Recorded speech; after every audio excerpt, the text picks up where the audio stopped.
Hello guys, സച്ചിൻ്റെ പുതിയൊരു വീഡിയോയിലേക്ക് എല്ലാവർക്കും സ്വാഗതമുണ്ട് ഗൈസ്. അപ്പോൾ നമ്മൾ ഇന്നത്തെ ദിവസം നമ്മളുടെ ഗപ്പിക്കുട്ടികളെ ഫീഡ് ചെയ്യാനാണ് ഇപ്പോൾ നമ്മൾ വന്നിരിക്കുന്നത്.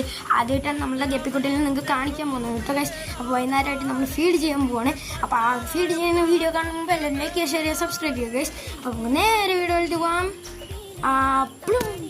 അപ്പോൾ ഗൈസ് നമ്മളിതാ നമ്മുടെ ഡപ്പയൊക്കെ എടുത്തിട്ട് റെഡി ആയിട്ടുണ്ട് കേട്ടോ ഗൈസ്. അപ്പോൾ നമ്മളിതാണ് നമ്മുടെ ഐസ്ക്രീം ഡപ്പയിലെ വെച്ചിരിക്കുന്നത്. അതിന് മുമ്പ് നമുക്ക് ഈ ഗപ്പിയുടെ ഇതൊന്ന് തുറക്കാം കേട്ടോ ഗൈസ്. നമ്മൾ ഫ്രിഡ്ജ് പട്ടിയിൽ ഇട്ട് വെച്ചിട്ടുണ്ട്. അപ്പുറത്ത് നമ്മുടെ ക്യാറ്റ് ഫിഷ് ഉണ്ട്. അപ്പോൾ അതാ നിൽക്കുന്നു നമ്മുടെ ഗപ്പി. അപ്പോൾ നമ്മൾ ഇനി ഫീഡ് ചെയ്യാൻ തുറക്കണ്ടേ നമ്മുടെ ഡപ്പ. അപ്പോൾ നമുക്ക് നേരെ നമ്മുടെ ഡപ്പ തുറക്കാം കേട്ടോ. അപ്പോൾ ഗൈസ് ഇതാ നമ്മുടെ ഡപ്പയൊക്കെ നമ്മൾ തുറന്നിട്ടുണ്ട്. ഇതാണ് നമ്മുടെ തീറ്റ എന്ന് പറയുന്നത്. അപ്പോൾ നമ്മുടെ ഗപ്പി കുട്ടികളൊക്കെ സന്തോഷിക്കാനുള്ള സമയം ആയിക്കഴിഞ്ഞു. നമ്മൾ തീറ്റയിടുന്ന സമയം. അപ്പോൾ ഗൈസ് നമ്മൾ സന്തോഷത്തിൽ തന്നെ തീറ്റിയിട്ടുണ്ട്. അവർക്കും സന്തോഷം, എനിക്ക് സന്തോഷം. അതിൻ്റെ എക്സ്പ്രഷനൊക്കെ ഞാൻ കാണിക്കുന്നുണ്ട്. അപ്പോൾ കണ്ടോ, അതാണ് കേട്ടോ നമ്മുടെ ഗപ്പികൾ എന്ന് പറയുന്നത്. നമ്മൾ ഫ്രിഡ്ജ് പട്ടിയിലാണ് ഇട്ട് വെച്ചിരിക്കുന്നത്. കുറച്ച് മണി പ്ലാന്റും വെച്ചിട്ടുണ്ട്. അപ്പോൾ നമ്മുടെ ഡപ്പയൊക്കെ അടച്ച് വെച്ചിട്ടുണ്ട് കേട്ടോ ഗൈസ്. അപ്പോൾ അത്രേനുള്ള നമ്മുടെ വീഡിയോ ഇഷ്ടപ്പെട്ടെങ്കിൽ ലൈക്ക് ചെയ്യുക, ഷെയർ ചെയ്യുക, സബ്സ്ക്രൈബ് ചെയ്യുക. അതിന് മുമ്പ് നമ്മുടെ ഗപ്പികൾ ഒന്നുകൂടി കാണിച്ചു തരുന്നേ. അപ്പോൾ ഇതാണ് കേട്ടോ നമ്മുടെ ഗപ്പികൾ. ഇങ്ങനത്തെ വീഡിയോസിനായിട്ട് ലൈക്ക് ചെയ്യുക, ഷെയർ ചെയ്യുക, സബ്സ്ക്രൈബ് ചെയ്യുക. അടുത്ത വീഡിയോ കാണാം. ബൈ.